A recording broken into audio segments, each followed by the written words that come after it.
Oops! Episode 27 naman tayo guys sa Danang Adventure at ipapakita ko naman sa inyo ang aming hotel kung saan kami nag-stay. Ano ba itsura ng room dito guys? Alright, so pagbukas natin dyan guys, makikita nyo dyan ang ating CR na napakaganda guys. Wow! Talagang iba si Voco Mabel, 5 star na 5 star. Pati ang kanyang shower guys, oh wow! Talagang iba.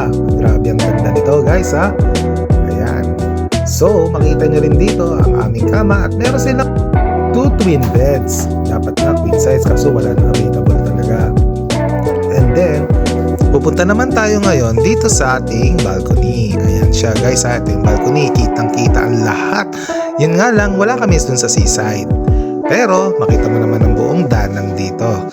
And of course, dahil nga 5-star hotel ito, makikita nyo naman kanilang complimentary guys. Sobrang gaganda. Sobrang sarap ng mga kape nila. Pati meron na rin silang biscuit dito. Tawag nga rito, happiness. Diba? Ito nga pala yung balcony guys, oh.